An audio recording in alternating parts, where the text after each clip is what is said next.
A man sees a mysterious hooded figure every night. A nude man in the jungle is walking around with a sex toy in hand. 6 boys and girls suddenly went missing under mysterious circumstances.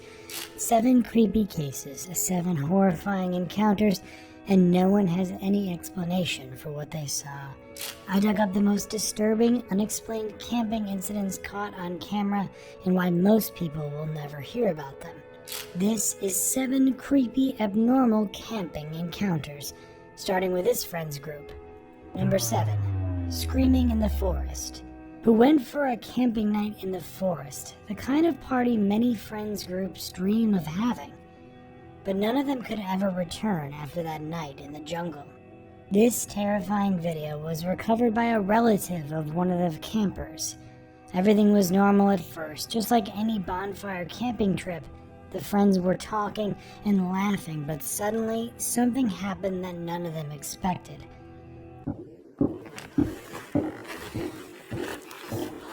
Hear that? Get Trevor. Austin, get the light.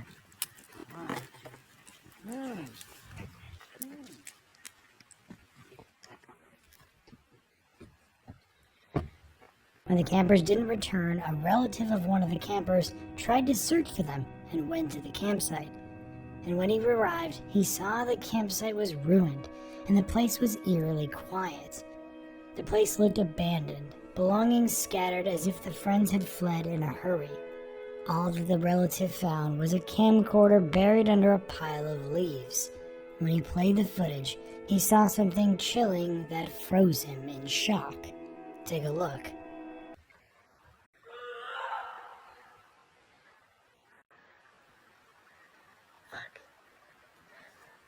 Hey!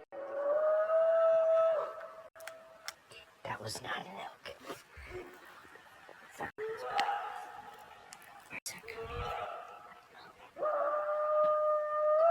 While the camping was going nicely, suddenly the camera captured glimpses of something strange.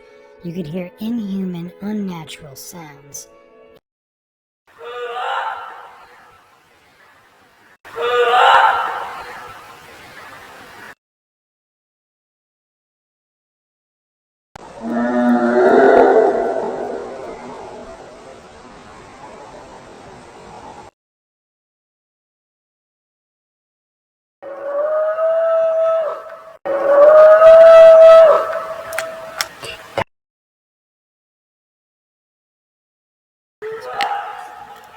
Where's that coming from?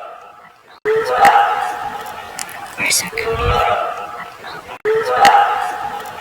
Where's that coming from?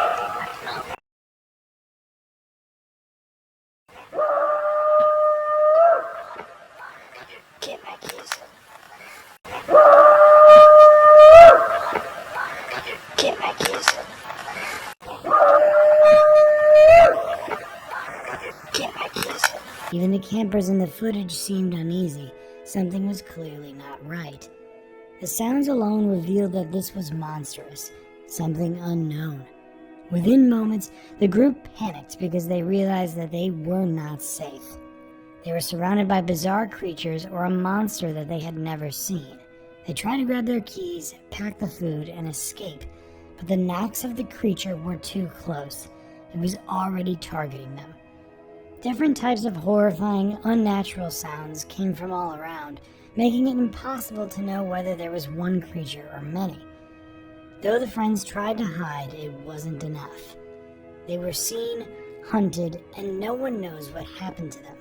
But the tape screams that something definitely happened, and whatever took them is still out there, waiting for the next group of unsuspecting campers. Would you dare camp here, or can you offer any explanation for this case?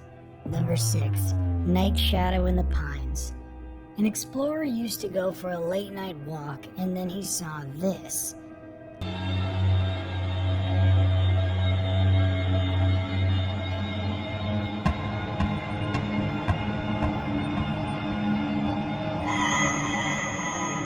There's something really weird going on down here.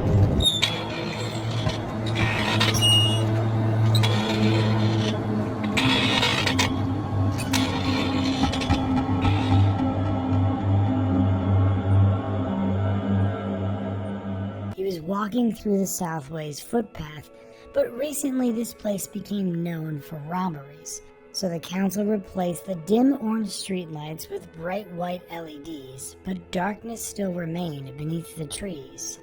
And that's where the first unease started. The man noticed a shadow out of the corner of his eye that stood motionless with its hood pulled low.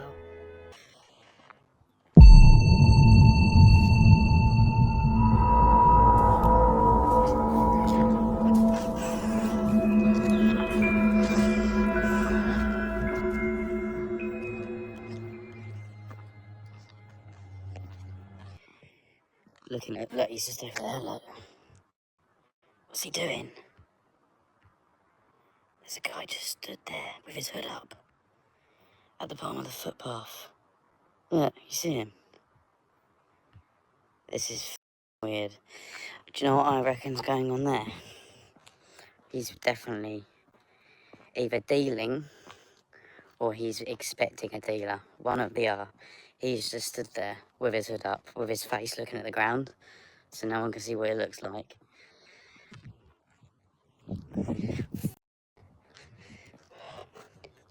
Mate, what the actual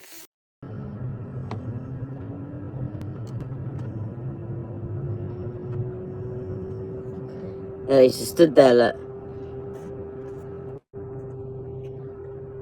Hold on, let me zoom in. Look, he stood there by the blur. What is he doing?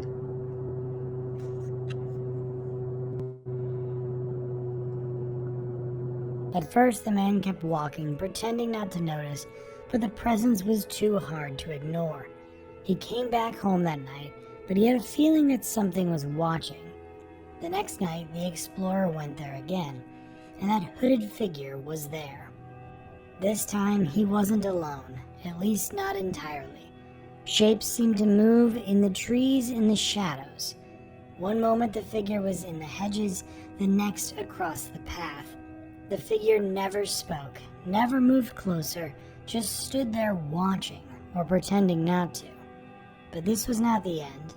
The explorer guy knew it was the place where people were getting robbed. Still, he kept visiting the place. The pattern was always the same. Arrive, walk the path, spot him. Sometimes the figure moved, sometimes he didn't. Sometimes there were others, 3, maybe 4.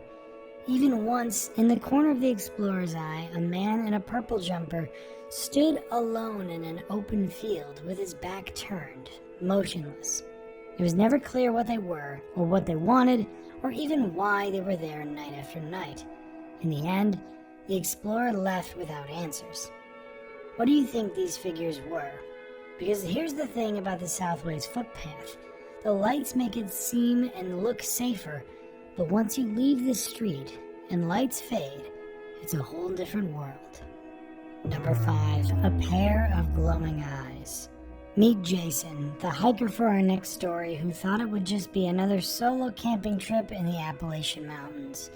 All he wanted was a chance to work on camp projects, carve a spoon, and enjoy the peace of the woods. He carried his camera everywhere, documenting each move, from hauling logs to setting up tarp and building a fire. The day was ordinary, even soothing, but as night fell, a low, uneasy tension began to settle around him. He sat by his fire, carving his first spoon, while strange noises floated down from the ridges above.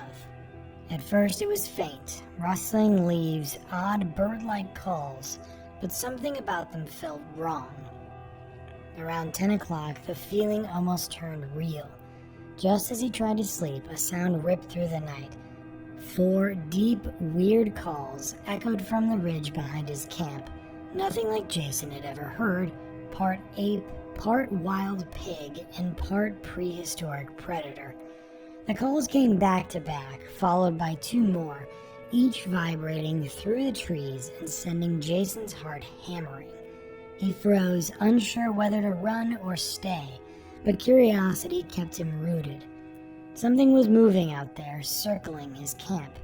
It was impossible to sleep after that. Around 1 in the morning, he sensed more movement, the sound of at least 2 large creatures patrolling the perimeter. Somehow he gathered his courage and took his camera and flashlight, attempting to capture whatever was out there, but nothing appeared on video. Still, he could feel it. Something was watching and studying him. By dawn, Jason was exhausted, deeply shaken, though the creatures had vanished. He left the place in the morning. This was not the end of it. Reviewing his footage later, he noticed something chilling. A pair of glowing eyes peering through the trees just beyond the firelight. Even the viewers on YouTube could spot them. That's when the realization hit him. He hadn't imagined the calls, the footsteps, the circling shapes. Whatever had been there, it had observed him all right. He'd survived the night but could not figure out what creature it was. But what's your thoughts? Number 4. Mysterious forest figure. This camper built his dream cabin out in the woods, but one night something destroyed it. After weeks of hauling pallets of wood, cutting by hand, he was close to finishing a personal escape. But as darkness fell, an uneasy feeling told him he wasn't welcome. And by the next morning, his cabin lay in ruins. What the hell's happened here? Oh my god.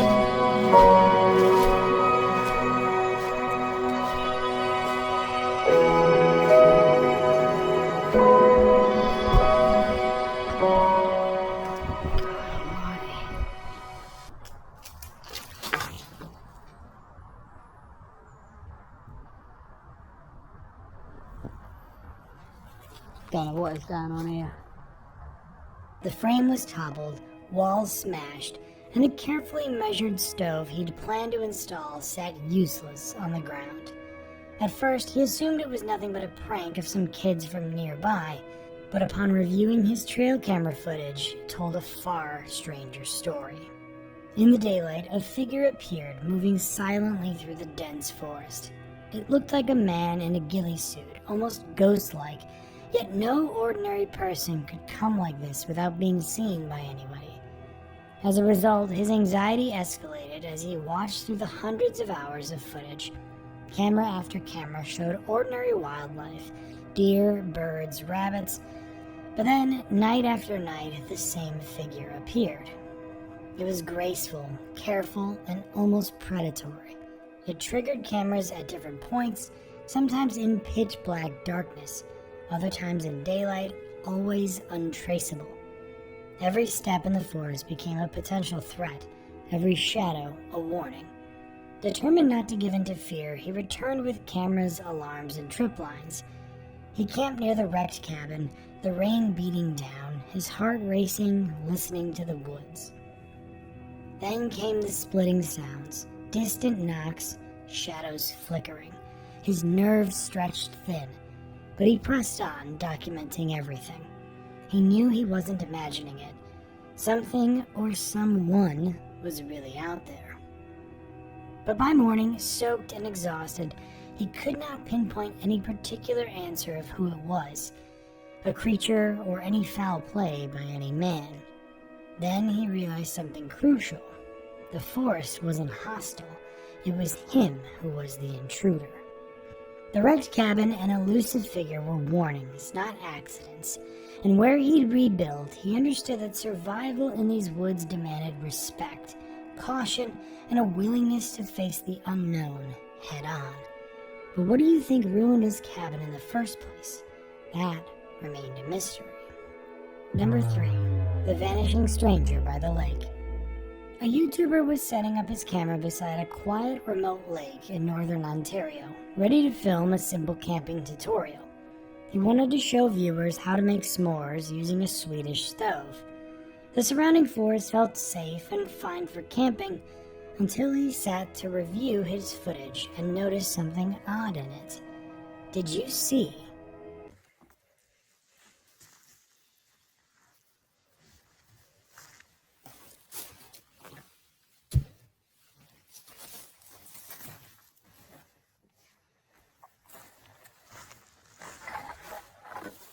In the distance, a figure could be seen walking toward the water. It looked like a person carrying something, moving naturally along the lakeshore. At first, it seemed like a passerby or perhaps another camper, but then the impossible happened. Mid-stride, the figure simply vanished into thin air. The YouTuber replayed the clip over and over, trying to find a trick of the light, a reflection, or even a camera glitch, but nothing could explain it. When he showed this to the locals, he got to know something weird, that the lake has a long history of strange sightings. Generations have whispered about glowing orbs skimming the water's surface, canoes appearing from nowhere, and figures that look almost solid before fading into the mist. When he looked it up online, he found out historians say hundreds of years ago, nomadic indigenous people used to live in the area. Their presence and old spiritual stories are still part of the land today. And for that, some people think that these disappearing figures are reminders of the past. Others believe something stranger is happening, maybe something in the area or something beyond our understanding. But what do you think it was? A trick of the camera, a fleeting spirit, or something else entirely? The footage and stories left one thing clear. The lake keeps its secrets well. The mystery isn't solved even to date, and perhaps it will never be. Number 2. Fishing trip turns into fugitive chase. It was meant to be a calm summer day, but little did these boys know that their bromance was soon going to turn into a suspense thriller. On June 23, 2025, a YouTuber and his friends went to fish at a quiet urban creek near the city. They had their fishing rods, light tackle, and a green rooster tail lure ready. In that peaceful afternoon, they caught small sunfish and bluegill near the rocks, laughed about who had the smallest fish, and admired the bright colors of each catch. But then, the sound of police sirens cut through the air. What was even stranger was to hear sirens here, because it was a calm spot. But just a few minutes later, the peace was broken even more when a man suddenly ran through the trees on the opposite bank. He jumped down straight into the creek, splashed through the water, and scrambled up the other side, moving fast and looking over his shoulder. It was clear he was running away from something or someone. Moments later, police officers appeared on the road above, looking for the escaped man. The friends told the officers exactly where they saw the man go, even showing video proof that they had recorded. But things became more tense when they suddenly heard the man's voice calling out from the bushes nearby. And the sound made their stomachs tighten. He knew that they had seen him. For a brief moment, they realized that they were standing very close to someone desperate enough to run from police, and that thought was unsettling. Not wanting to take any chances, they slowly moved away from their spot. But by the time they had packed up, more police cars had gathered, and officers were searching the woods in all directions. The fugitive was still out there, hidden somewhere among the trees and bushes. What started as a simple fishing trip had turned into an unexpected manhunt. What would you do in this situation? Leave or help the police catch the fugitive? Number 1. Masked naked man terrorizing hikers. You won't believe what 2 hikers ran into near a historic Slovakian castle. One Monday, 2 women went hiking on the winding trails near Gimis Castle, expecting some peaceful time in the Green Valley. But their peaceful hike quickly turned surreal when a figure came out of the forest wearing only a balaclava and clogs. Even creepier, he was holding a stick topped with a sex toy. The sight froze them in place. The man claimed he hadn't expected anyone on the trail that day. At first, he even let the women take pictures, posing with this bizarre walking stick, without a hint of shame. He even apologized when he noticed their horror, explaining that this was his form of relaxation, a strange habit of wandering nude through the woods. The hikers were shocked but stayed cautious, unsure how to react. But they tried to continue. It became creepier. The man started following them. Fear crept in as the 2 women were being followed by this mysterious and creepy man, with no one around to help if things had went wrong. They tried to keep their distance, trying to remain calm, and finally requested a photograph as a strange kind of proof. The man said yes before wandering back into the forest, leaving the hikers unharmed but totally shaken. Later, police launched an investigation into the incident, noticing that this was the third such sighting in the area since 2020.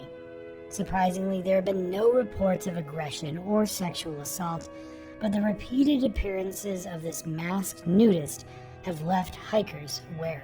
The authorities are still seeking the man. For the hikers, the experience was a mix of fear and disbelief. Encountering someone so bizarre and unrestrained in a usually calm forest was something shocking and traumatic. What would you do if you were in their situation? And what do you think is the motive of this bizarre nudist man? Share your thoughts in the comment section below. Maybe together we can uncover the mystery. And to keep the chills on, just watch this next video.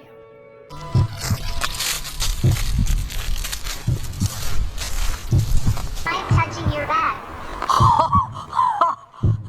Number 1. The Voices Beyond the Trees. The Appalachian Mountains are known for their beauty, but anyone who has spent enough time there will tell you the same thing, that the woods don't always feel empty. For this couple, a quiet morning routine turned into something deeply unsettling, something that made them question what truly lives beyond the trees. They woke up early, just like any other day. Breakfast, gathering tools, stepping outside while the air was still cool and calm. Their property bordered dense woodland, a place they were familiar with. They knew the normal sounds of the area, like birds greeting the morning and passing through leaves. There used to be occasional animals moving through brush. Did you hear that, honey? Yeah. Okay, here's what's going on, guys. As you can see, my beautiful bride, Giggly Girl, and myself are out here working this morning. She is potting up oak trees that we're growing from acorns.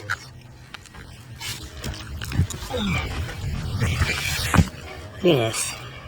But for several days leading up to this morning, something had been wrong. Strange disturbances had been happening around their property. Sounds that didn't belong, and movements they couldn't explain. A growing sense that something was watching from just beyond the trees. At first, they tried to ignore it. Then they tried to rationalize it. But the feeling didn't go away. We're cutting it up for two reasons. Not just for super duper dry firewood, because it is super duper dry, but because we're tired of somebody or something using us to creep behind and peek out of to watch us over at our house. So I came out this morning, started cutting this thing up. She came out, started potting up the plants. And as I was cutting this thing up, something up in this area obviously is not very happy about it. I've been hearing angry grunt type growls, okay? So, honey, Yes. don't laugh. Yeah.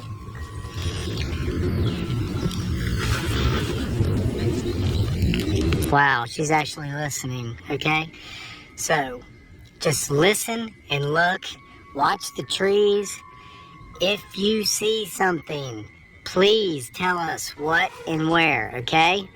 That morning, they decided to document everything. Their phone battery was low, so time was limited. They explained their plan clearly. They wanted timestamps, exact sounds, and precise observations. No exaggeration, no panic, just evidence to prove the world that something is terribly wrong about this forest.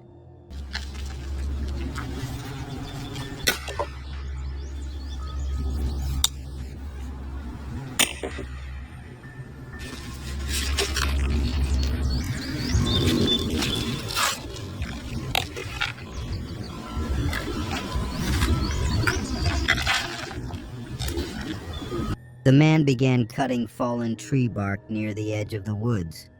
The wood had become a concern. It seemed like something had been using it as cover, hiding behind it and watching their house. Cutting it down was not just for firewood. It was about removing a hiding place for something else. Almost immediately, the forest reacted. Deep, angry sounds rolled through the trees. There were low grunts and heavy growls. It was not distant wildlife calls traveling through the wind, but close and intentional noises. The kind that makes your chest tighten because they carry emotion. Whatever was making them didn't sound curious. It sounded upsetting and concerning.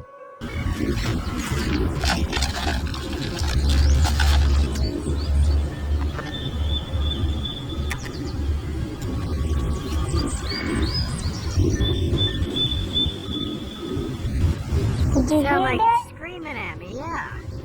Oh, wow.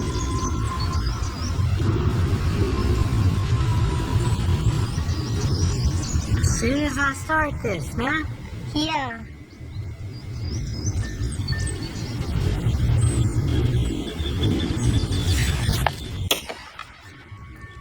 Each strike of the tool against the wood triggered another response. The sounds grew louder, more aggressive, as if the forest itself was pushing back. The couple paused and listened. He scanned through the tree line for movement, and then came the screaming. It was not a single cry. It was long, strained, and raw, a sound that rose and fell, echoing through the trees. It didn't resemble a known animal call for him.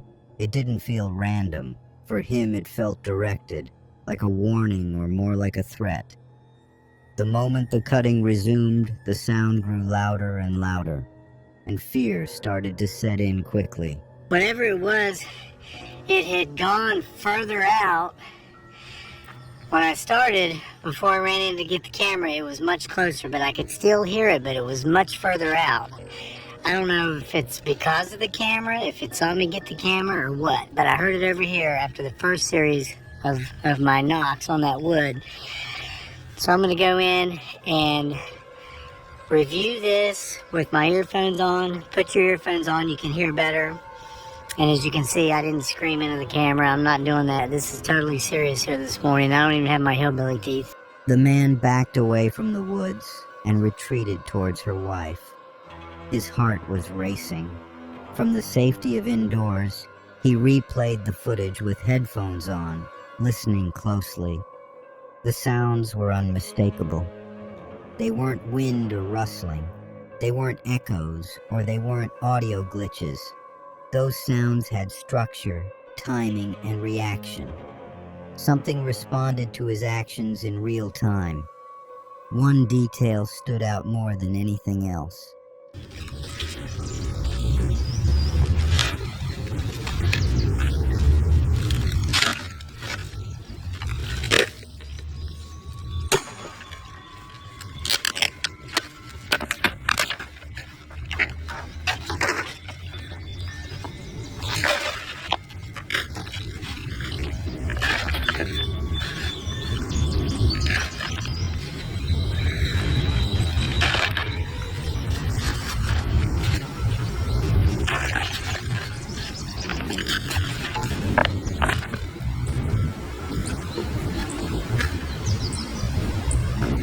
Before he grabbed the camera, the sounds were closer.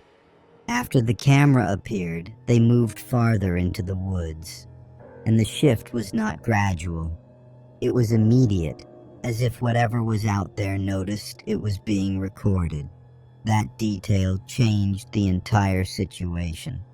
Animals don't behave that way. They don't retreat strategically because of a camera. They don't adjust distance based on observation, and they don't scream in response to someone cutting wood.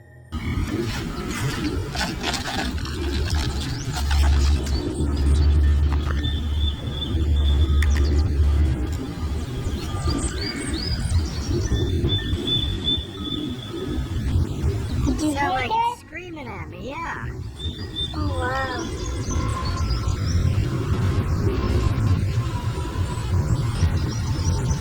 As soon as I start this, nah? Yeah.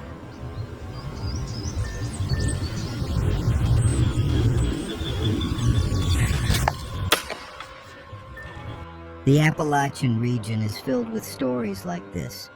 Voices calling from the forest, and sounds that mimic humans. It was growls that feel controlled, intelligent, and intentional. Locals have whispered about these things for generations. Some say they're ancient guardians of the land, and others believe they're something far darker. Most people never experience anything like it, and those who do rarely talk about it. This couple wasn't looking for attention. They weren't ghost hunters, and they weren't chasing viral footage. They were simply trying to understand why their peaceful mornings had been interrupted by something they could no longer ignore. The footage remains online and debated endlessly. Some claim it's an unknown animal vocalization. Others hear multiple voices layered together. Many admit they can't explain it at all. What makes this encounter so disturbing isn't just the sound. It's the response and the timing. It is the sense of anger behind it, and the realization that something in those mountains did not want to be disturbed. In Appalachia, people say the woods have their own rules, and sometimes when you break them, the forest answers back. The question is, what was answering them that morning? Number 2, the voice that wasn't his. On December 6th, 2021, Braden, who lived near the Appalachian region, recorded something inside his own home that still unsettles viewers years later. It was not filmed deep in the woods or along a remote trail. It happened somewhere far more familiar, somewhere that should have been safe, his home. I was in my room, and you guys know how I'm trying to catch that paranormal activity that's going on in my house. Camera right in front here. So far I've caught a couple things, nothing too good, but last night I actually ended up catching something really good. I don't know how to explain this or why this happened or how. For weeks before this incident, Braden had been dealing with strange activity inside his house. It always happened at night. It was like those soft tapping sounds and footsteps when no one else was awake. Experience in my house, I was just hearing stuff upstairs, and I heard the walking down the stairs and the creaking and the tapping and the scratching, everything like that, right? And I got that on camera, so I started filming, and then I go out into my living room to investigate, and try to get closer to it, see if I could get any thing physically on camera instead of just the noise. And I didn't really do that, but I did get more noise, and that noise happened to be my own voice calling me up the stairs.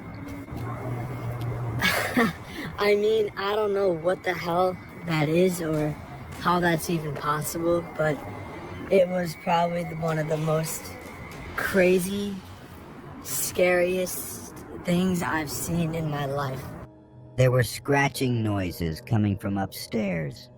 At first, he brushed it off as the house settled, or old pipes shifted with temperature changes.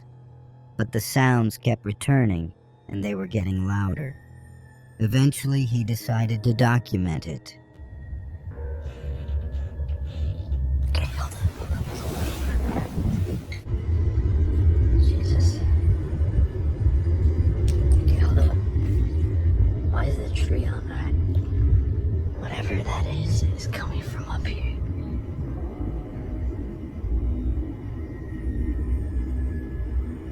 Should I attempt to go in there?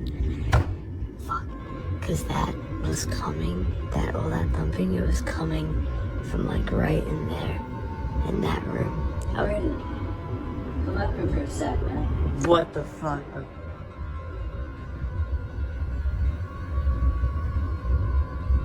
What the fuck was that?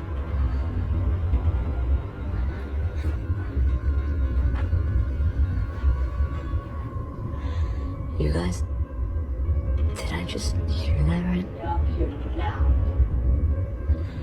Okay. Okay.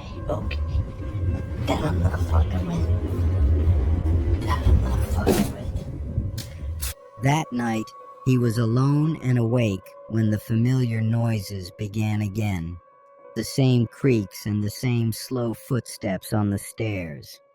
The same tapping sounds that never quite repeated in the same pattern. Instead of ignoring it, Brayden grabbed his camera and started recording, hoping to finally capture proof of what he had been hearing for so long. At first, everything seemed normal. He filmed the empty rooms and the staircase. The quiet hallways and the sounds were there, but nothing visible appeared on camera. Wanting a closer look, he stepped into the living room, moving toward the base of the stairs where the noise seemed to be coming from. That's when it changed. From upstairs, he heard a voice speak. It wasn't distant or muffled. It wasn't distorted by walls or floors. It was clear, calm, and so familiar. The voice told him to come upstairs. At first, his mind tried to rationalize it. Maybe someone was playing a joke, or maybe he misheard it. But then the voice spoke again. This time, there was no mistaking it. It was his voice. The tone, the pace, even the way it pronounced his name were identical. Whatever was speaking sounded exactly like him, calling him upstairs as if it were the most normal thing in the world. The familiarity made it far more disturbing than any strange noise ever had. That I don't play around with. That I don't play around with.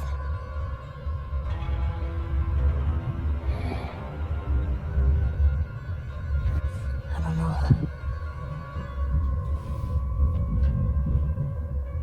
Oh no. Whatever that fucking was just came down the stairs.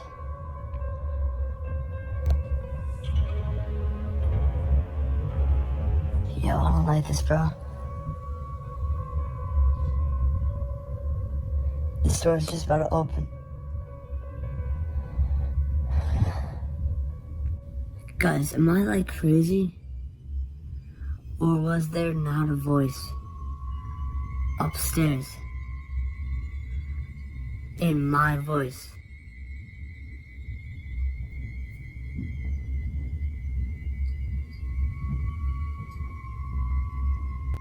Bro, I don't fuck with this. Was there not just like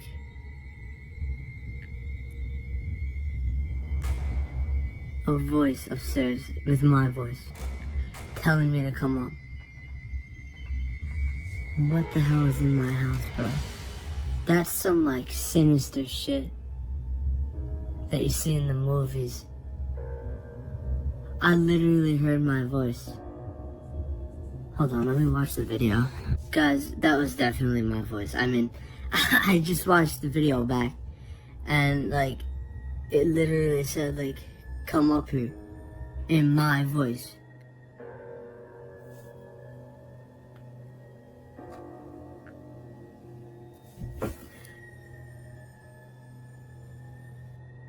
Brayden froze. Every instinct told him something was wrong. The voice wasn't comforting. It felt off, like a poor imitation trying too hard to sound normal. When he didn't respond, the tone shifted. The voice became more forceful and more demanding. It repeated his name, urging him to come closer. That was when fear took hold. He stood at the bottom of the stairs, camera shaking and heart racing. He didn't move or didn't speak. He just listened, and the house felt different now. It was heavy and charged, like the air itself was pressing in around him. Without even thinking for a second, he came back to his room with his heart pounding. His instincts kicked in all at once. He retreated to his room, shut the door, and locked it. It's just, I kind of like just heard myself upstairs when I was downstairs, so It's kind of a lot to take in right now. I have no idea what to make of this.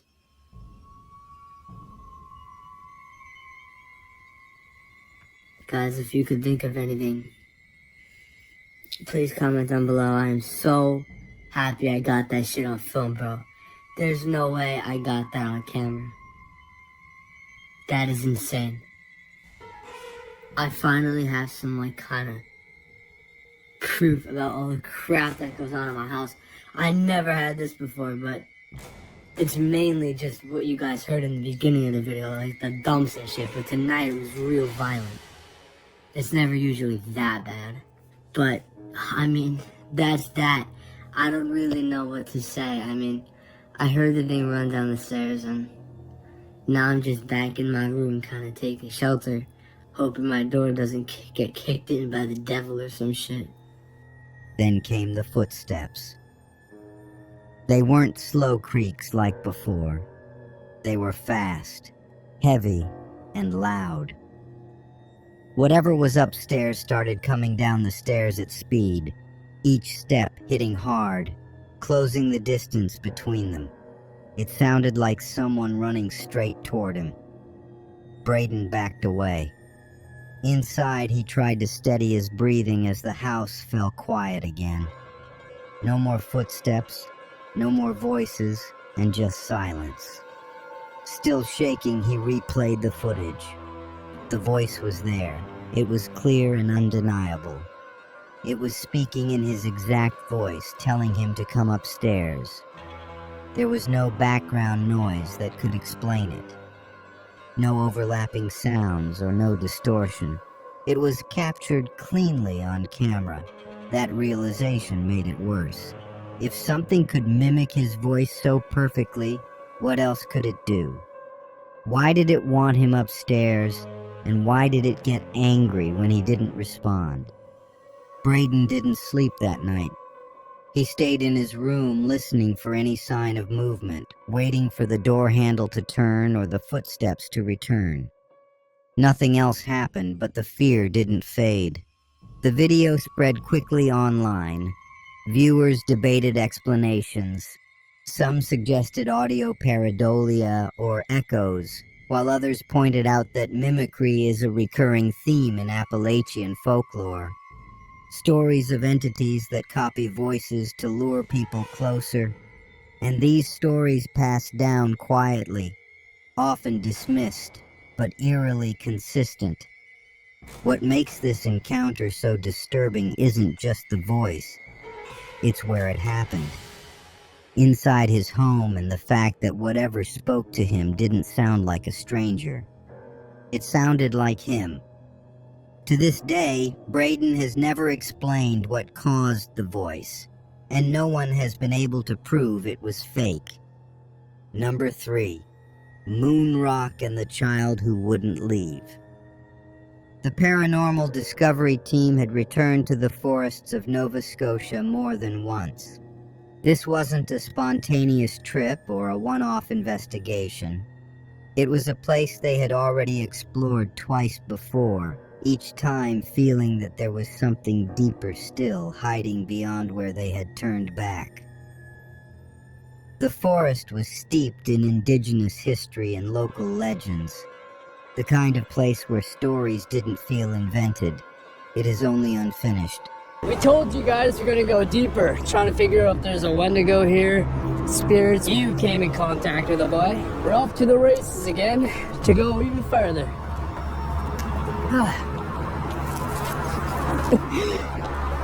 Does it look like my back's gonna break? I have everything on my back. Like 85% of the stuff we have is on me right now. This time, they planned to go farther. It was winter, and snow covered the ground, and the cold seeped into everything. Most of the group's gear was loaded onto one person's back, making the hike slow and exhausting. As they pushed through the trees, daylight began to fade, casting long shadows across the snow. Eventually, they reached a rocky clearing they had camped at the night before. a place they had nicknamed Moon Rock because of how the moonlight washed over it. The area was quiet, but not empty. Right up there, there's a fire pit. I didn't even see that. Did you see that fire pit? I did last night. Oh, I didn't even... Yeah. Oh, we could have had a fire. Oh well. Next time. Alright, so this is Moon Rock. We gotta keep trekking. We're starting to get the sun going down. What in the hell? Careful. This looks slippery. Moon Rock sat beneath an open sky, beautiful in a way that made you feel exposed. The surrounding forest pressed in from all sides.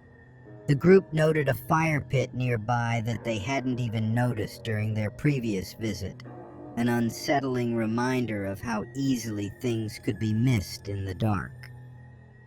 With the sun dropping lower, they decided to keep moving. Night fell quickly. As the temperature dropped, the mood shifted to something creepy. The forest took on that familiar stillness that feels heavier than silence. Every step sounded too loud, and every pause felt watched. The team sensed something nearby, not visually, but instinctively. That subtle awareness that you are not alone, even when nothing is visible. And that is when they decided to use a spirit communication device. Is that a path there? No idea. The child wants help. Chels, the child. No. Child's back. Is Child's this back. your talker? Yeah, spirit talker. Child's back. Hi. We came back to help you. We actually made it one of our goals tonight. Is that a path? I'm upset. What makes you upset? No,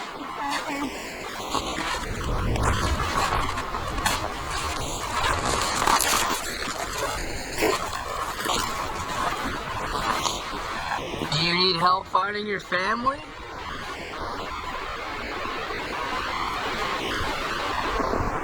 Almost immediately a voice came through. It was not static, and it was not random syllables. They were clear words, and the device repeatedly referenced a child, a presence that seemed to recognize them, even acknowledged that they had returned. The group froze, stunned by how direct the responses were. The voice claimed the child wanted help. As the team asked questions, the responses grew more emotional. The voice said it was upset and angry.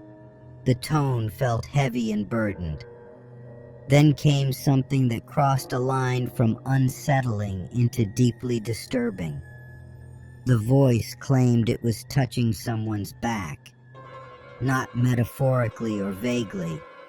It described physical contact. That was when unease turned into fear. you can trust us. They keep secrets. They keep secrets. You can trust us, though. We're here to help you. Truthfully. We'll cause no harm at all.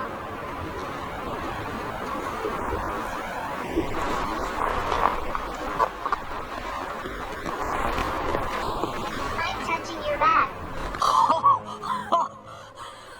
I'm touching your back? Whose back are you touching? Mine or hers? Man or woman? Manipulation. Are we close to you right now? The investigators asked for clarification. The answers were vague, evasive, but persistent. I'm touching your back. I'm touching your back? Whose back are you touching? Mine or hers? Man or woman? Manipulation. The device repeated phrases about secrets being kept and about people who had seen it before. This triggered a chilling realization. On a previous trip, one of the team members had seen a dark figure rush into her tent in the night. At the time, she wasn't sure what she had seen. Now the implication felt impossible to ignore, and that is when they shifted their focus back toward the tent area. People have seen me. People have seen me? Was he the one that maybe you saw going into the tent? Maybe. I think this is the boy. Someone would stick around your tent. The boy just snuck into her tent. Okay, Chelsea, I'm not even joking when I said that. I believe you. I saw someone like dart like this into the tent, and like the back arm is what I saw. Just kind of like. Let's go back to the tent and see if someone is around there. As they moved, the sense of pressure increased. The forest felt tighter, heavier, as if the air itself resisted their presence. When they asked for a name, the response finally came through. His name was Thomas. The name hit hard. The voice spoke about death not being the end. A phrase that carried both comfort and despair. The team sensed deep sadness attached to the name. Thomas felt lonely, forgotten, and most importantly, trapped. Thomas. Hello, Thomas. I assume you're the little boy. Death is not the end. You know, I can relate to that. I'm aware. Thomas, are you able to tell us how old you are?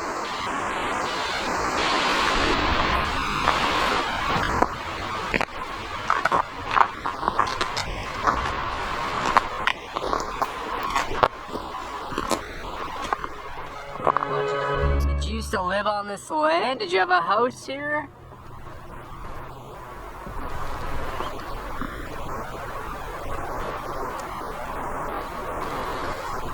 I'm angry. That's twice. I'm upset. I'm angry. Yeah. I understand that you're angry. Are you able to tell us why you are angry? Or what is making you angry?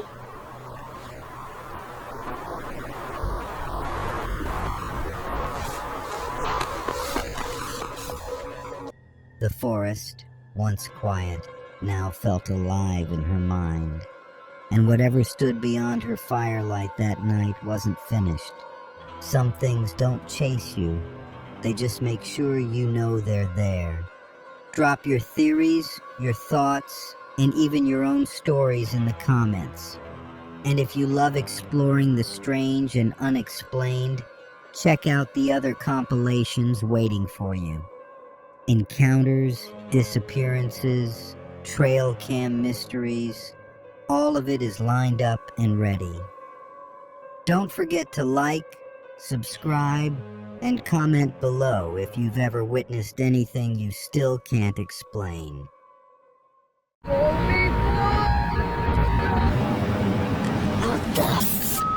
on in!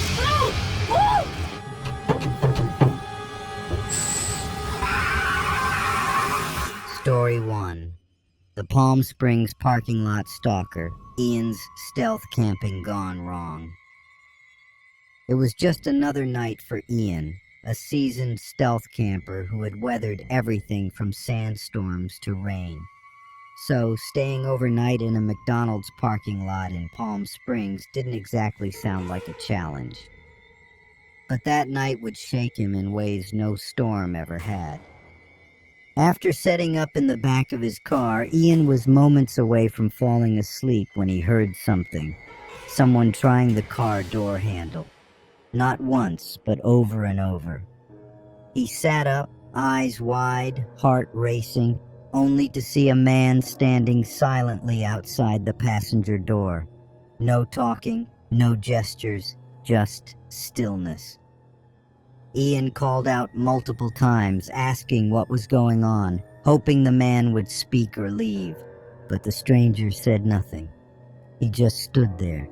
Staying inside the car, Ian made the smart decision to start the engine and move to a more hidden spot nearby. He thought it was over. But a few minutes later, he spotted the same man walking around the lot again, almost like he was searching for the car. That's when reality set in. What's going on, man? What's going on?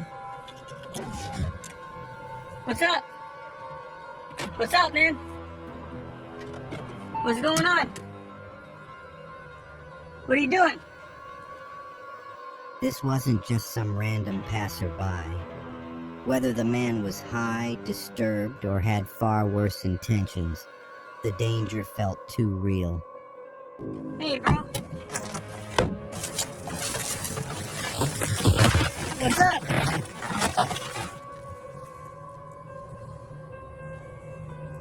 What you doing, man? Weird, bro. Ian left the area altogether and only found rest once he was far away. No follow-up ever came, no answers, just a deeply unsettling reminder that even in the most familiar places, something can go wrong in an instant. Story 2. Midnight Glass and Fear in Dwick Village. Brendan's Van Attack. Brendan was used to sketchy spots, so when he chose to stealth camp in Dwick, known as England's most deprived village, he didn't expect paradise. But what he got was something far worse. Things started off quietly. The village's surrounding countryside looked peaceful, and Brendan figured a parking lot on the edge of town would be a fine spot to spend the night.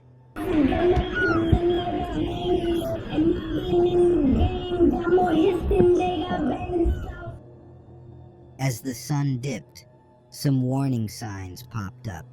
Loud music from cars, groups of racers flying down the road. Nothing dangerous yet, but definitely uncomfortable. Sensing it might not be the best location, Brendan left the lot and followed a dirt trail until he found a secluded area, totally off-grid, with no lights, houses, or nearby roads. He parked, cooked, and called it a night.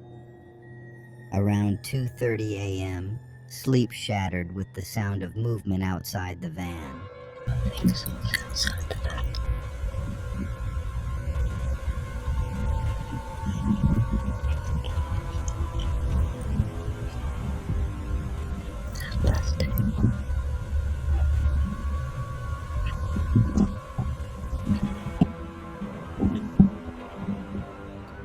Heavy footsteps circled the vehicle, and then the sliding door rattled.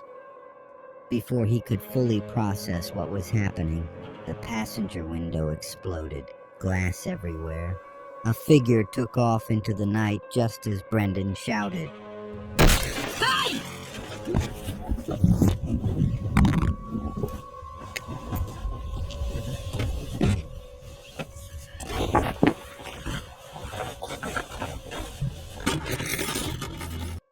He speculated later that maybe someone was after his mini fridge, which sat near the passenger seat. But given how far off-grid he was, the most disturbing possibility was that he had been followed the whole time, tracked. Brendan didn't stick around to test any theories. He drove all night back towards safety. The broken glass wasn't the scariest part.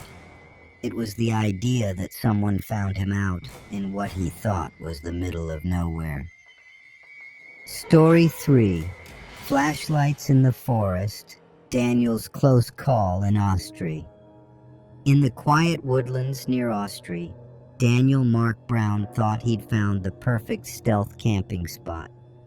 Hidden just off a hiking trail with thick trees and a river nearby, it felt like the ideal escape. He set up his gear, cooked a peaceful riverside meal, and returned just as darkness swallowed the path behind him. Settling into his sleeping bag, the forest was still. calm even. But about 90 minutes later, that calm broke with a sharp crack of branches and a flash of light cutting through the trees. Not animal movement, not the wind. A flashlight. Someone was out there, and they were pointing the beam right at him. I'm being spotted. Right, I'm trying to keep calm and keep it calm. I'm almost too scared to breathe in. I think a dog or something just came in. Frozen, Daniel lay still, his mind racing. Eventually, he sat up and called out. No answer. The person just turned and walked back into the woods, the light vanishing with them. No footsteps, no voice, just silence. That's right, they're looking straight at me. I'm trying not to panic.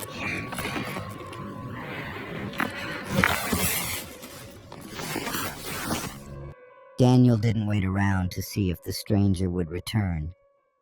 He packed up and left in a hurry, stumbling through the dark forest trail with only his headlamp and fear to guide him. The scariest part wasn't the figure itself, it was the fact that they said nothing, no response, just stared, then left.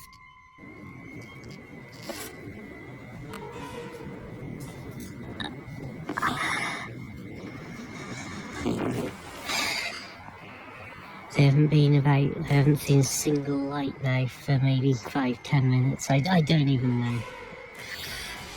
I've been just trying to keep as calm as possible. But when they walked off and the light went out, I don't even know which direction they were. But somewhere in that direction. I'll forget it. Let's just go. Like they'd been watching long enough to know where he was. Maybe it was just another hiker, maybe not. But anyone moving silently through the woods at night without announcing themselves isn't exactly comforting. Story 4. The Triple Brick Ambush, Ellie and Graham's Nightmare. Ellie and Graham, an older couple from the UK, had been on the road in their camper van for years. Their adventures took them everywhere, and they were no strangers to quiet overnight stops. But nothing could prepare them for what happened outside Altrium. They had to return home for an emergency, but couldn't make the full trip in one go. So they parked in a small car park on the edge of town for a night's rest.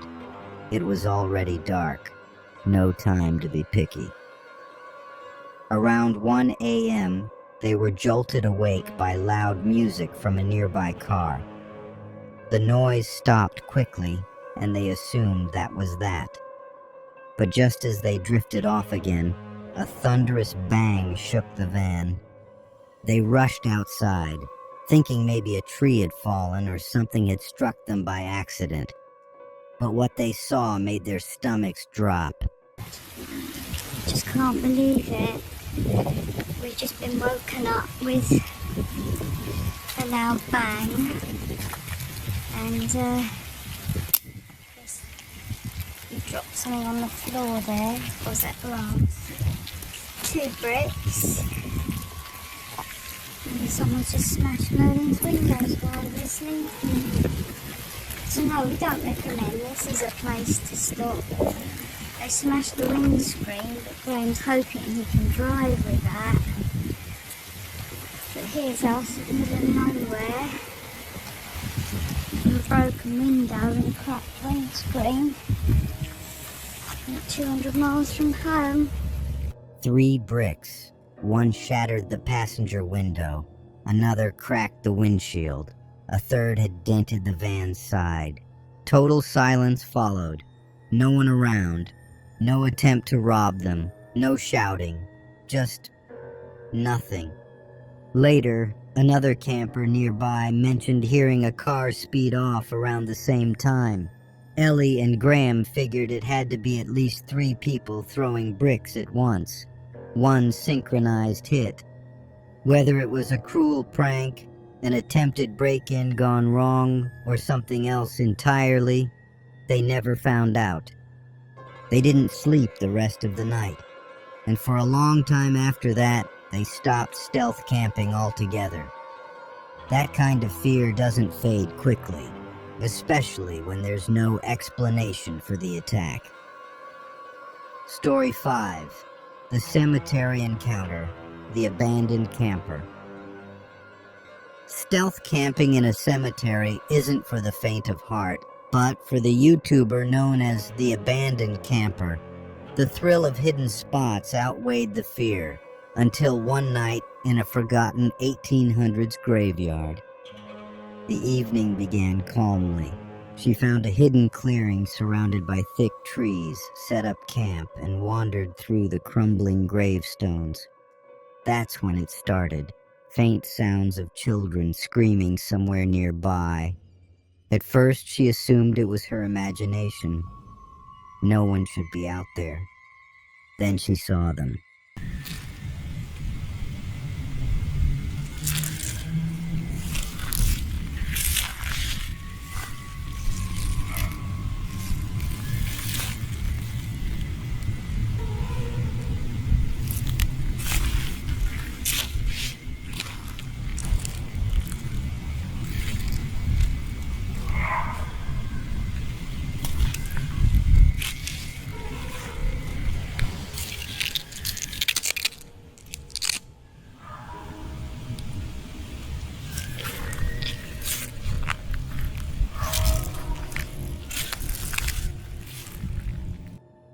A group of kids, barely visible in the distance, watching her. She wasn't sure how long they'd been there. Maybe they followed her. Maybe they were already there. Either way, she knew they'd seen her. It's pretty dark here right now, but there are kids here, like young kids, in the cemetery. And I'm wondering how active this place actually is. Do people come here at night and kind of party in the forest or something? That dog kind of ruined it. Not ruined it, I shouldn't say that. The dog barking, I didn't want to disturb anybody, especially since I'm not supposed to be here. So, I think I'll finish my exploring tomorrow morning. And, because there seems to be still a lot of stuff here. See? I think they know I'm here. That's not good. She kept recording just in case and made sure not to lead them back to her camp. But once back, things escalated. She lit a small fire to cook food, trying to relax. That's when the voices returned. Closer this time, soft talking. Footsteps in the forest. No flashlights, no laughter. Just movement. Hidden. But I'm also gonna stop and find out what they're doing, if they're actually watching me or not.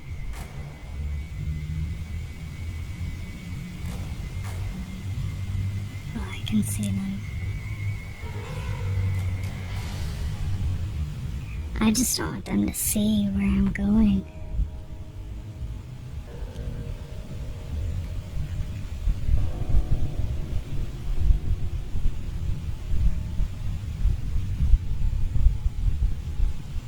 Okay.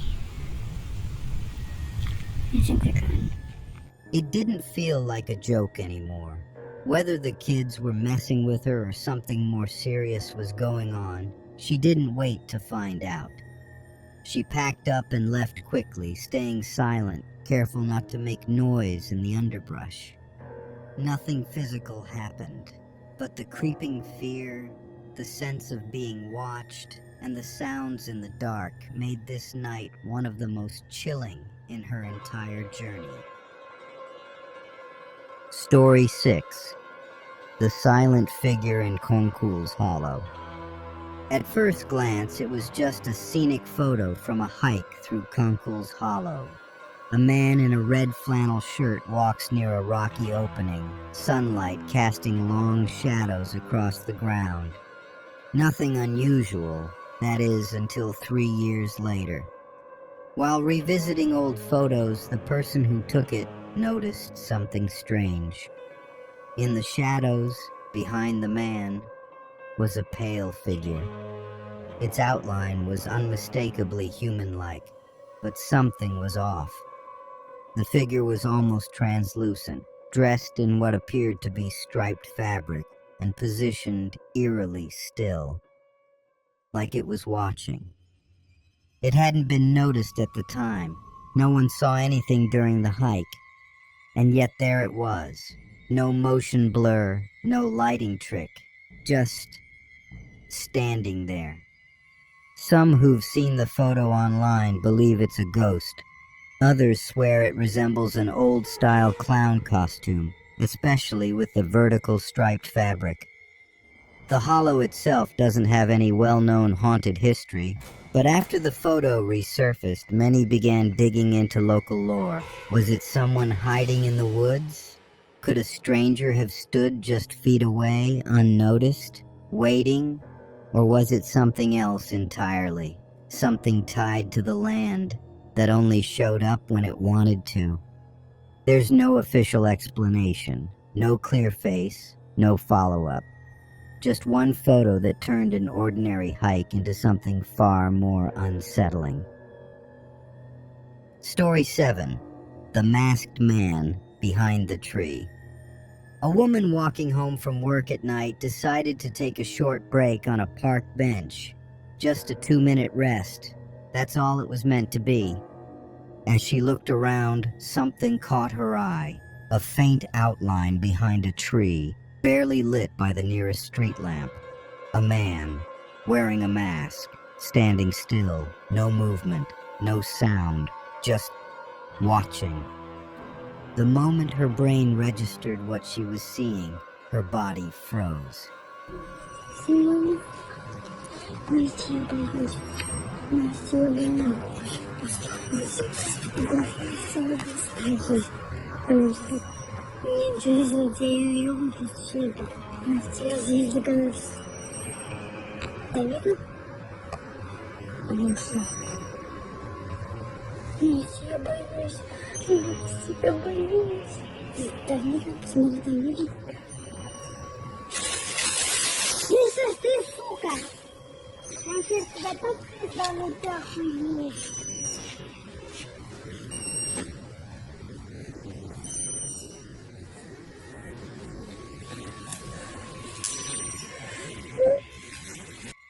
Fight or flight kicked in, but she couldn't move.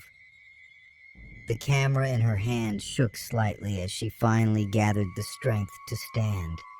Her breath picked up. He was still there, still staring. This wasn't a jump scare moment or a prank with a friend hiding behind a bush. This was real and happening in real time.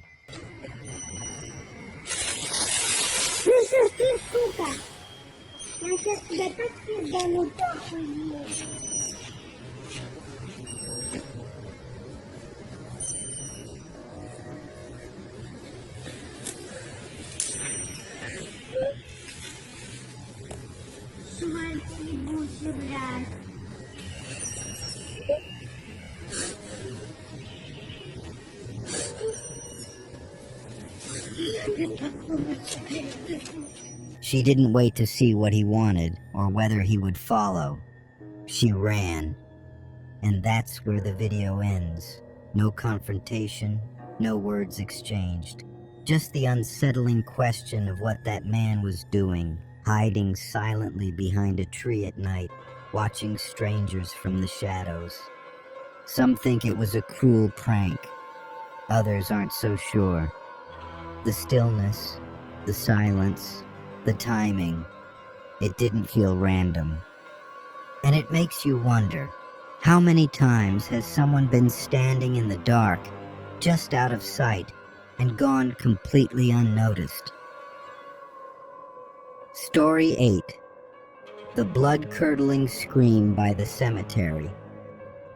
It happened 3 years ago, late at night. Someone was at home when a scream rang out, high-pitched, terrified, echoing from the nearby woods.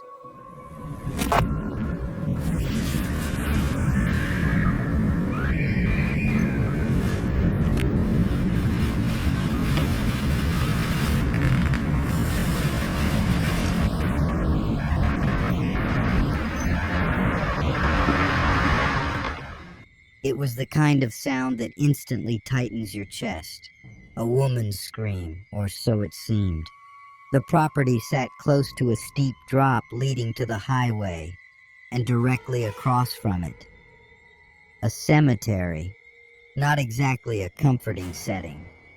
The scream came once, loud, then nothing. The person grabbed a phone and hit record, capturing the sound, then called the police. They sent the video, thinking someone might be hurt or lost, but days passed, then weeks. The police never got back. No missing persons, no follow-up. And the scream, it never came again. Some tried to explain it away. Maybe it was an animal, a fox or some other creature known for eerie cries. But those who heard it live still insist it wasn't animalistic.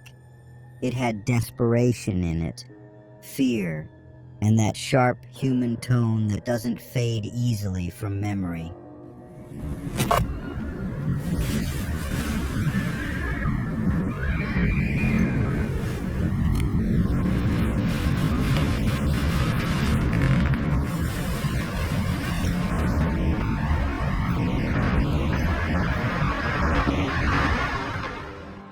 To this day, no one knows what happened. Whether someone needed help, whether someone was taken, or whether the scream was a leftover echo from something much older in those woods. It only happened once, and maybe that's why it still haunts those who heard it. Just a single chilling moment, and then silence forever. Story 9. The Flashlight Stranger in the Woods, Daniel's Return. Daniel thought he'd found the perfect stealth camping spot, quiet, hidden, and far from any crowds. The day was peaceful, the fire was warm, the forest still. He drifted to sleep without worry. That didn't last long. About 90 minutes later, something snapped him awake. Twigs breaking. The kind of sound that makes your ears perk up even if you're half asleep. Then came a light, bright, direct, scanning through the trees. Being spotted. Right, I'm trying to keep calm and keeping down. I'm almost too scared to breathe here.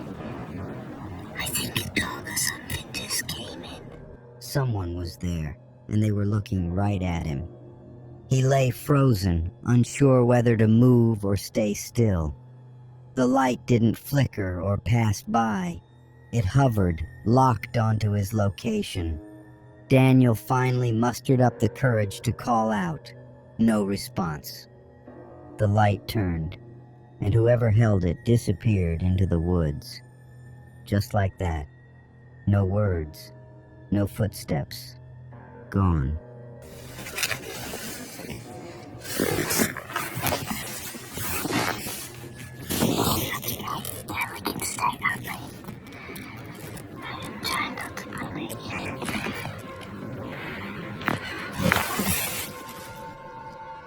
Hello?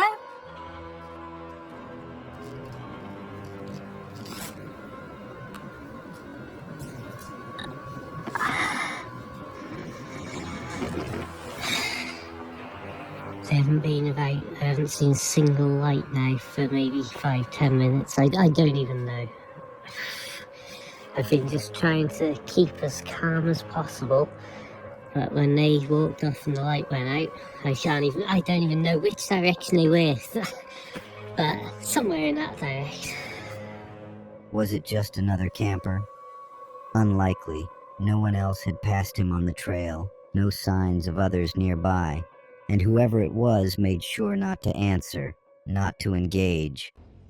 Daniel packed quickly and left, heart pounding the whole way. The scariest part wasn't the stranger itself, it was the way they just silently watched and left, like they were sizing him up and changed their mind at the last second. No footsteps, no goodbye, just a flashlight beam and the overwhelming sense of being hunted. Story 10. The Hanging Discovery at Havis Memorial Picnic Ground. Dundee was just out filming another hiking vlog. Nothing special. He'd broken camp early at Islip Saddle and was making his way down toward the Havis Memorial Picnic Ground. The place was quiet, empty, except for one car oddly parked near the edge of a steep embankment. That's when things started feeling off. Anyway, I broke camp at Islip Saddle that morning, and I decided to do like a mile more of road walk before joining the PCT again. And as I approached the Javis Memorial Picnic Ground, I noticed there was a single car in the parking lot, and it was backed up to the edge. But what really caught my attention was that the back tires were way up on the embankment, so that caused me to walk over and take a closer look. And that's when I noticed the rope that was tied to the back and disappearing over the edge. Curious, Dundee walked closer. That's when he saw the rope, tied to the back bumper, trailing over the side of the drop. And when he peered over the edge, a man hanging by the neck, lifeless, completely still. Shaken, Dundee ran back to call for help. Authorities confirmed what he feared. It wasn't a prank or mannequin, it was real. So apparently they want me to wait until homicide gets here and make sure it wasn't a murder. Fire and rescue teams arrived, followed by the sheriff and investigators who needed to rule out foul play. The sheriff's update later made it clear the man was gone before anyone arrived. Whether it was suicide or something darker, no one could say for sure. But the image stayed with Dundee. It's one thing to see a body on TV. It's another to stumble across one hanging in the forest, tied to a car like it was a forgotten object. He kept hiking that day, but with every step, the memory followed. Story 11. The Pale Lurker Behind the Camera. Late one night, a homeowner checked his backyard Ring camera after getting an alert. What he saw didn't feel like a typical critter caught on tape. The footage showed something pale, almost glowing, moving in the background, not walking, not running, just gliding through the dark, along the gravel path like it didn't even touch the ground. Huh. I just heard something like that. I did not hear it. Like that. You burned yourself again?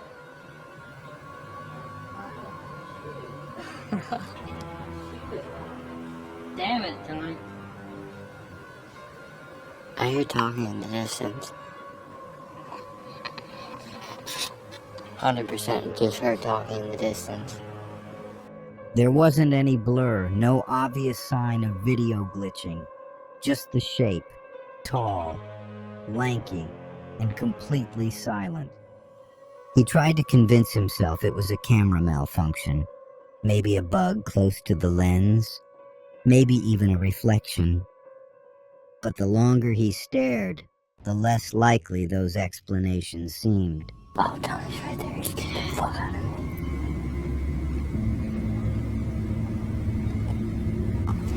just heard it. Oh, stop. We keep hearing a whistle, bro. Huh? We keep hearing whistling. The path crunched a second before the shape appeared, as if someone, or something, was stepping on it. No wind, no trees swaying. Just that soft crunch. Some who watched the clip online thought it could have been a person in white. But then why wouldn't they show up clearly? Why didn't they walk normally? The motion didn't feel human. The homeowner has since upgraded all his security systems, but that one night still sticks with him. It wasn't just that something was there. It was how silently it moved, how confidently it crossed.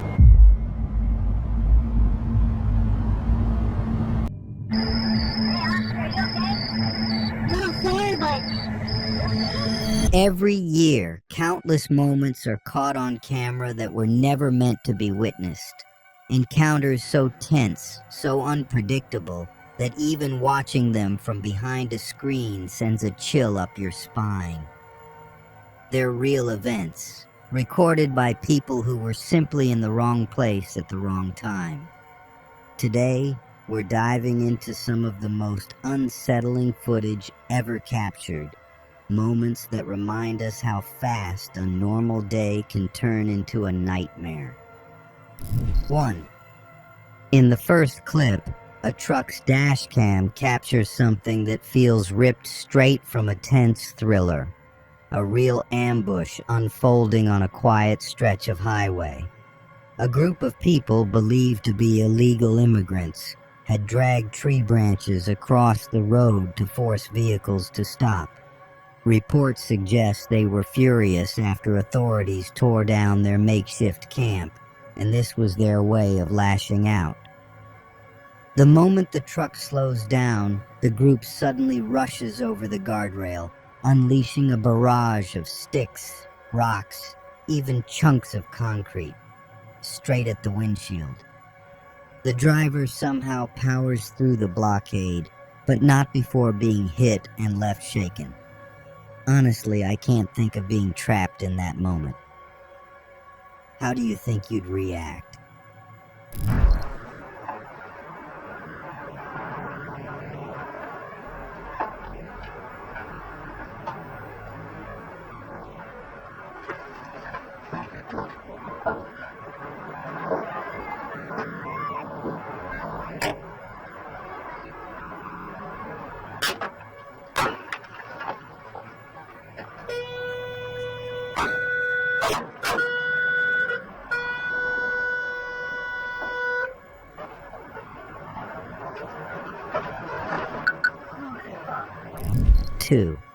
In January 2015, a group of Auckland film students were casually recording near Parnell railway station when the mood shifted instantly. Chris Mears' camera caught two figures hiding in the tall grass. A man and a woman in blank white masks, staring straight at them without saying a word. At first, the students laughed, thinking it was just classmates trying to scare them. But that laughter quickly turned into the nervous kind, especially when they noticed what looked like a pistol in one of the masked stranger's hands.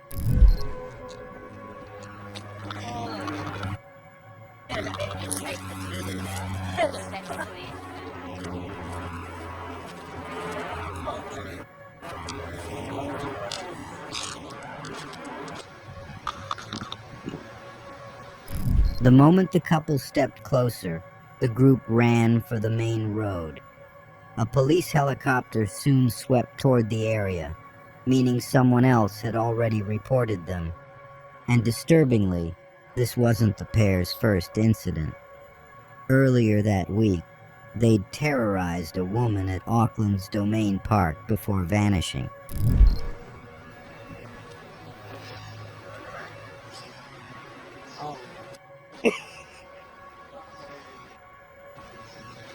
Where's the other one?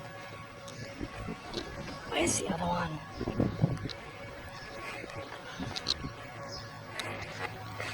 I see him. After the students filed their report, police issued a public warning urging civilians to stay away, saying that any weapon, real or fake, had to be treated as real. The masked couple eventually came forward, but authorities released almost no details. No identities, no motives, nothing about whether the weapons were real. The only confirmed fact? They weren't connected to the school, shutting down claims that the students staged the footage. Whatever those masked strangers intended, encounters like this aren't just creepy. They're the kind that could turn dangerous fast. 3. The next clip takes us deep into the UK woodlands, and into one of the most unsettling encounters a solo camper has ever captured on camera. Daniel O'Neill, known as English Woodsman, has been uploading wild camping videos for nearly a decade. Most of his content is calm, simple, and gear-focused. But his August 2023 trip near his home turned into something far more disturbing. The video begins normally. Daniel hiking through the trees, pointing out berries, footprints, and scattered trash. Subtle signs that others had passed through recently. After a long walk, he settles at a clearing, leans against a tree, and starts eating noodles. Then, 25 minutes in, things shift. I'll be out Friday night, but I'm going away Saturday, so I've got a bit of a drive as well, so I didn't want to be tired, and it's going to throw it down Friday night as well, and rain camping is really good.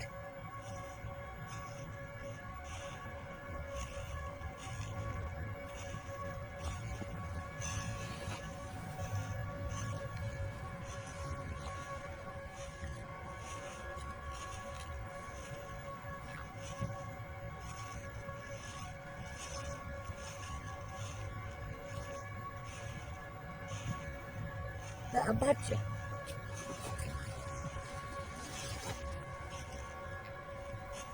Hello?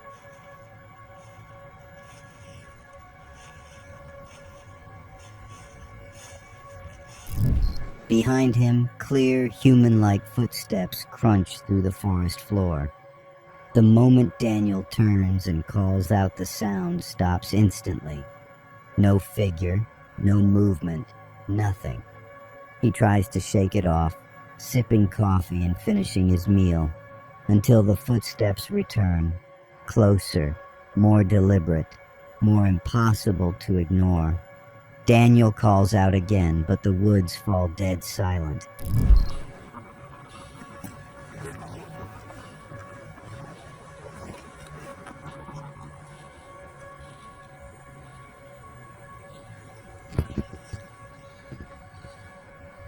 There's that noise again now.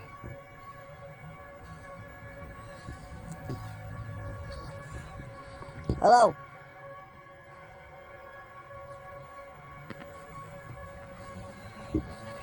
Hello?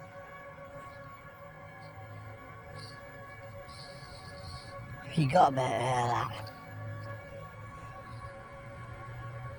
There's nobody here.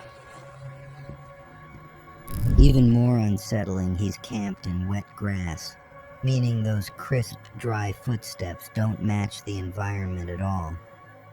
However, as the sun sets, the noises return a third time, steady and rhythmic, nothing like an animal. Finally, Daniel's composure cracks.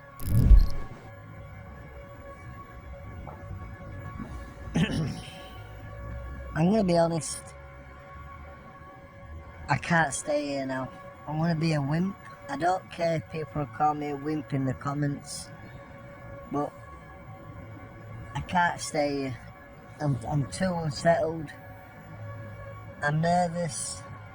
I've done camping like this a load of times. I think I'm gonna go find somewhere else to get this bivvy set up. But I'm leaving this spot.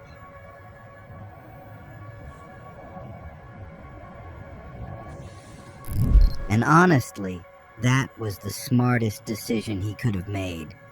Whether it was a person stalking him or something else entirely, being alone in dense woods with no way to judge someone's intentions is incredibly dangerous. Daniel packed up and left, and whatever was pacing through those trees never showed itself. 4. At the base of Mount Fuji lies Aokigahara, the Sea of Trees, a beautiful dense forest grown over hardened lava, but known worldwide for something far darker. For decades, it has been a place where people go to end their lives. In July 2017, urban explorer and YouTuber Burbex walked into the forest to document what he might find. The start of his journey felt almost peaceful, until he stepped only a few meters off the road and spotted an abandoned bicycle. A good one too, the kind you wouldn't just leave behind without reason. Curious, he checked the bike's basket and found torn packaging for a kitchen knife. Moments later, he discovered a plastic bag with a note written in Japanese. The translation? 12/11 verified. Fuji Yoshida Police Station. Essentially confirmation that the police had already logged this abandoned property as evidence, likely belonging to someone who had entered the forest intending not to return. It's chilling to think how many similar items sit deep in those woods. Quiet reminders of people who once walked in with pain heavy enough to silence their fears. And even more unsettling is that any explorer could stumble across a body without warning. Japan has tried to intervene. Security cameras at entrances, volunteers trained to talk with visitors in crisis, and messaging encouraging people to reconsider. But despite these efforts, Aokigahara remains haunting, waiting just beyond the trees. I'm only a few meters away from the road right now, but I've already found an abandoned bike. It's actually a pretty nice bike. Let's take a look at it.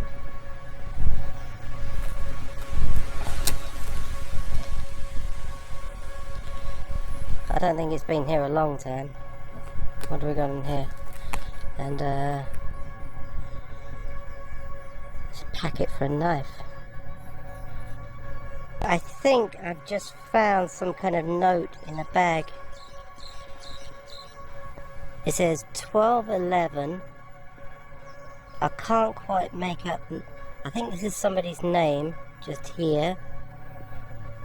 And I'm not sure what this means. 5.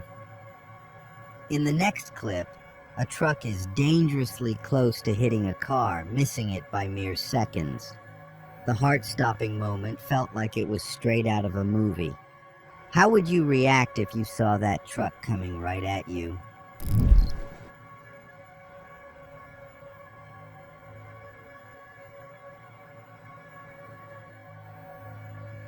Six.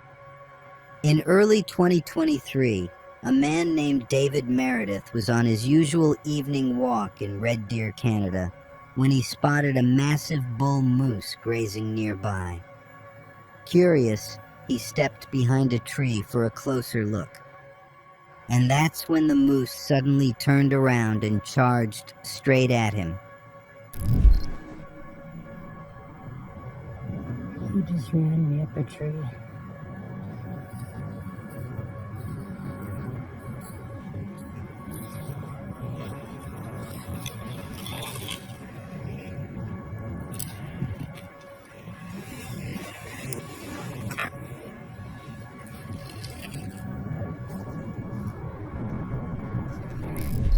Most people don't realize how deadly that is. A full-grown bull moose can hit over 35 miles per hour, and one strike from those antlers can end a life instantly. Terrified, David scrambled up the nearest tree, relying on nothing but a thin, shaky branch to pull himself up. From there, he began recording as the moose stared him down for nearly 30 seconds, breathing heavily and clearly stressed. He later told reporters he clung to that tree for more than 10 minutes, praying that the fragile branch wouldn't snap. Eventually, the moose gave up and ran off. David stayed put for another half hour before climbing down, alive only because that tiny branch didn't betray him.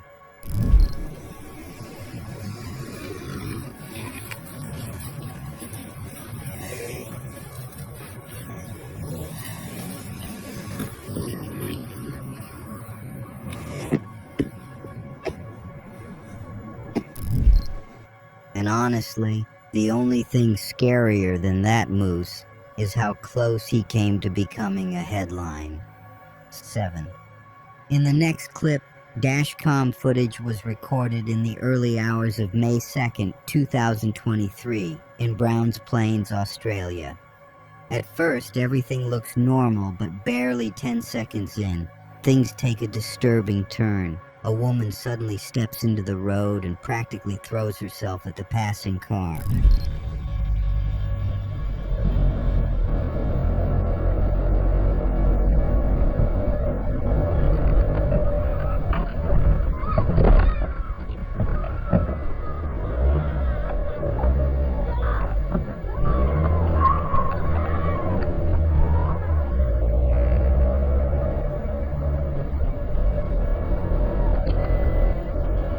Their acting is so sloppy, it's obvious something isn't right.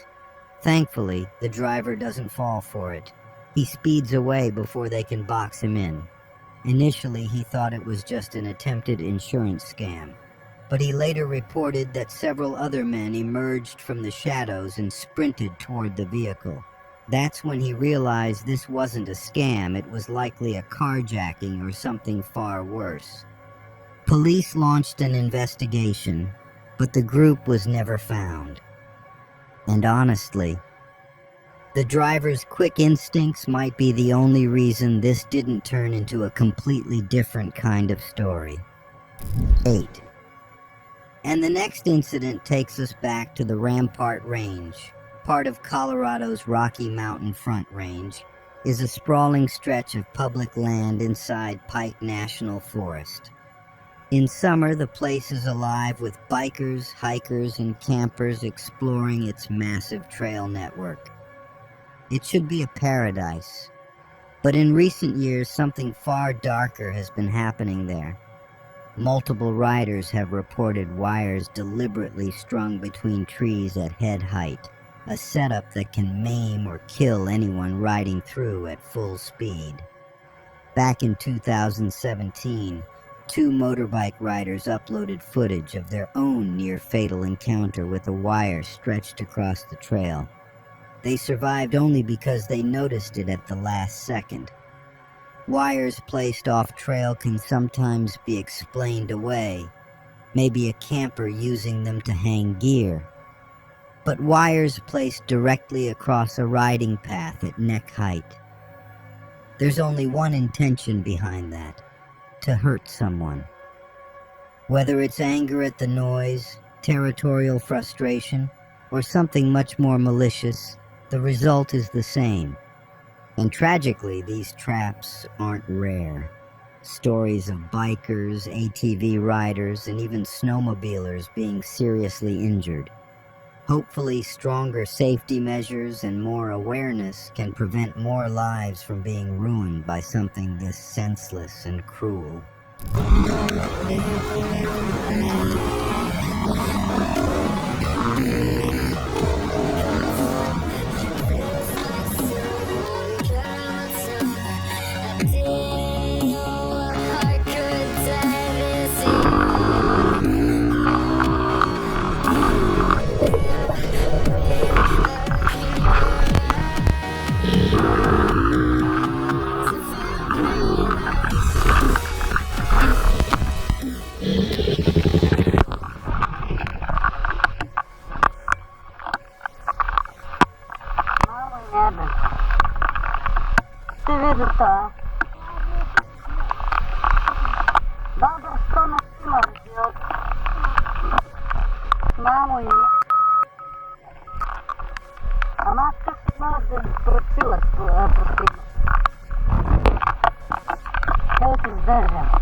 Dobro ne zeo, stari.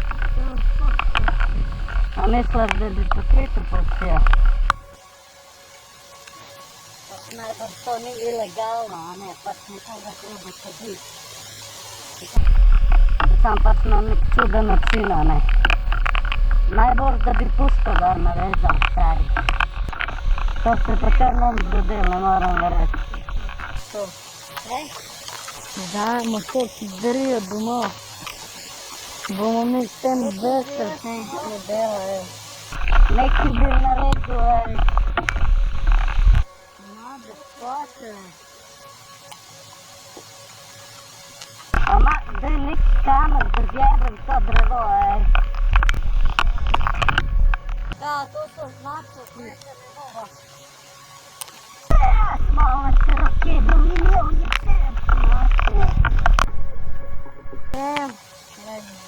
Get home. tako, angleština je problem za maje. Dajte samo ruzak da gremo, da le kuk se držajo, ne. Ne, posegli, mater, meni se je šlo to noter, More, tam na plaž. Dobro da je bilo to na dosti pregledano, ne, drugač ne vem, da bi došlo slišal. Da bi imel špegle gor, stari, obal bi se, ajke. Ne, se mi smeo, sam sada vidite. 9.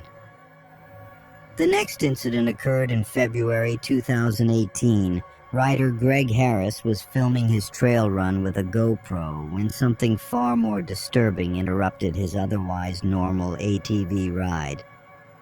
Only seconds into the footage, a nearly invisible metal wire suddenly snaps across the screen, stretched tightly between two trees.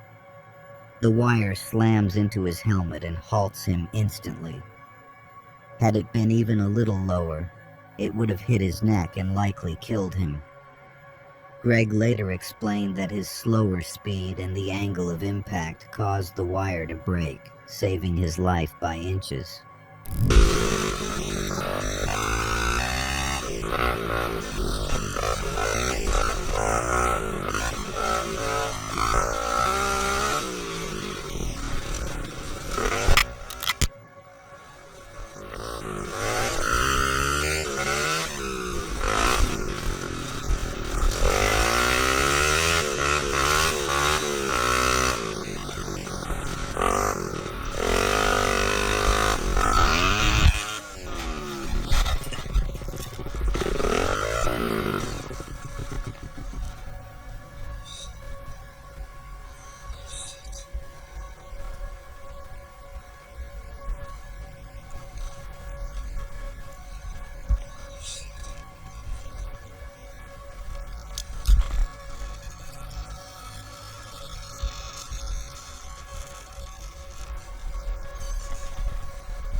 Sadly, traps like these aren't unheard of in the ATV community.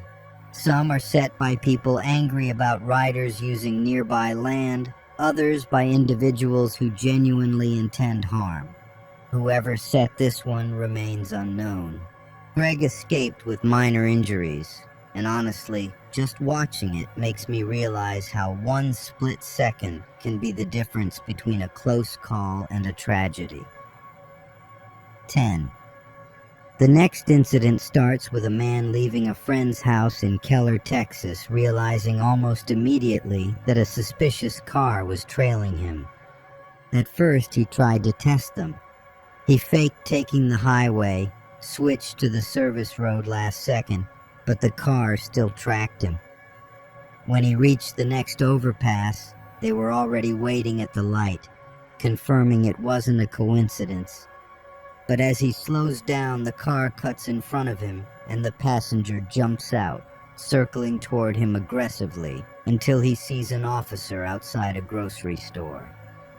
Only then did the pursuing car finally break off. Looking back, he says he didn't have a dash cam, didn't have a weapon, and that if the passenger hadn't dodged, he would have hit him with the car. A reminder of how fast a normal drive can turn into a real-life nightmare.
In the next clip, dashcam footage captures a bizarre scene on Highway 78 late at night.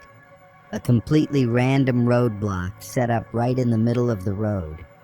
Two people are just standing there, forcing cars to slow down with no warning and no clear reason.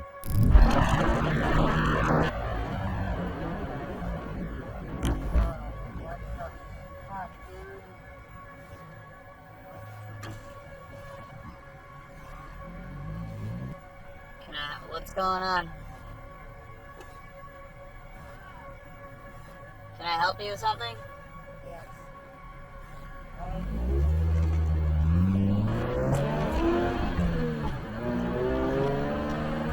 According to state police, both individuals were detained shortly after. No major charges were filed, aside from DUI. Honestly, seeing something like this on a major highway at night is unreal. If I ever came across this in real life, I'd be terrified and confused at the same time. 12. In another terrifying incident, dashcam footage captures an American couple being chased by machete-wielding bandits on a dusty road in Kenya.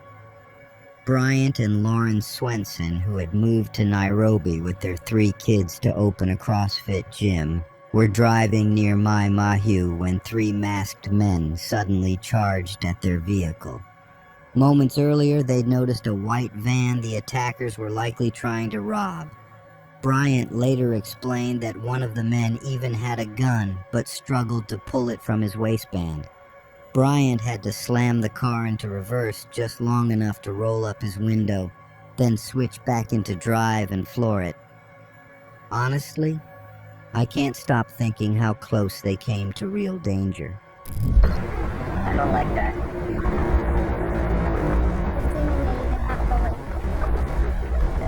I'd rather assume they do. That's yeah. Drive forward. Cross. Just drive forward. Drive. Still there? Oh yeah. The cops. That was even cops.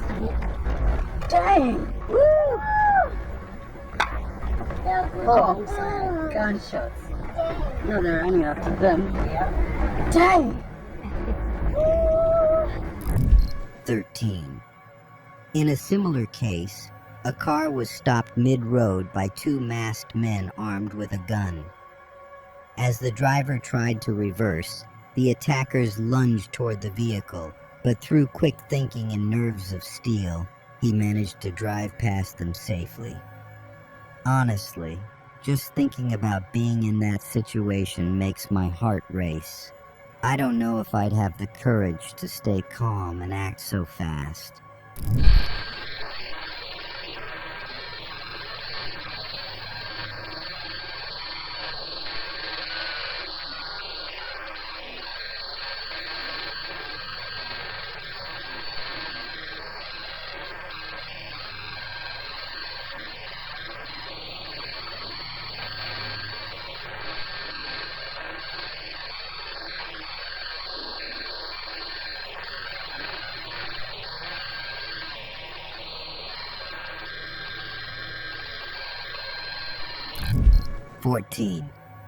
The next dash cam footage comes from a police vehicle in Shawnee, Wisconsin on February 18th, 2022.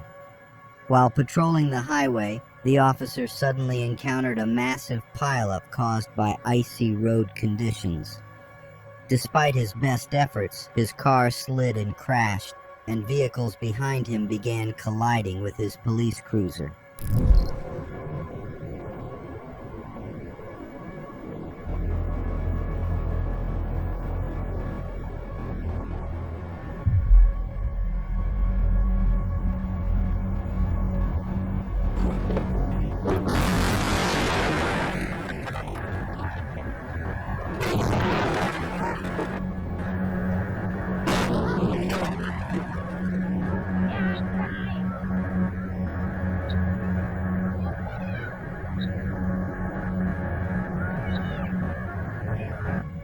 Trapped inside, the officer called for help and was checked on by fellow drivers. Hey, officer, you okay? A little sore, but... I'm a little sore, but I'm gonna try and get a hold of my supervisor. He's kind of trapped right now. I'll be alright. I'm kind of trapped right here. Okay, I'm with John's PD. I gotta try it. I'll try and get out of here and do what I can to help you guys. I'm sorry, man. I'm trapped right now. Hold on, let me try and get out of my dad's door first. You?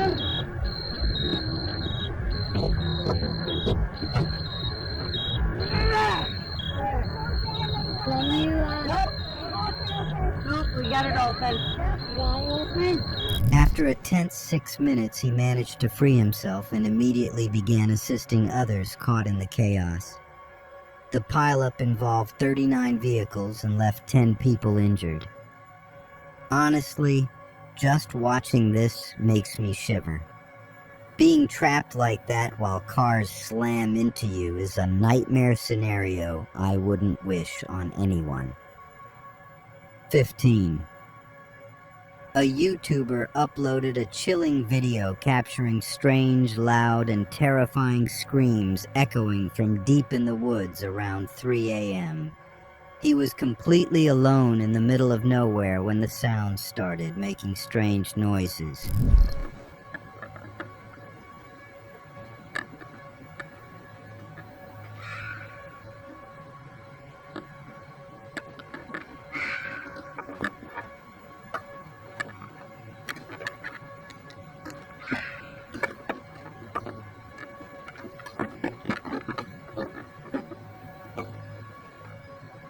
Strange screaming, yo. I don't know what the heck that is.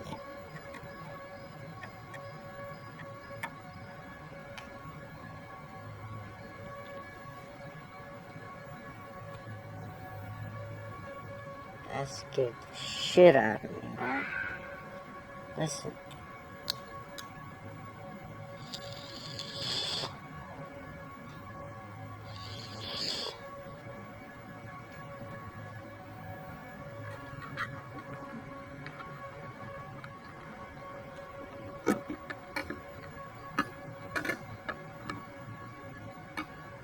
Like, we're in the middle of nowhere right now. I was gonna come out and do a video.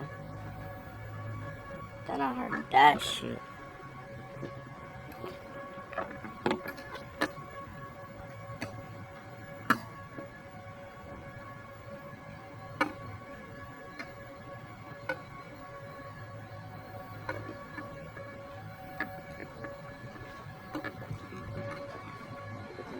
hearing those screams. It's the kind of sound that makes your skin crawl. Being out there alone in the middle of the night. I wouldn't want anyone to experience that. And that's it for today's video. If you like these real spine-chilling moments, make sure to like, share, and subscribe. And don't forget to comment below. I'd love to know which clip shocked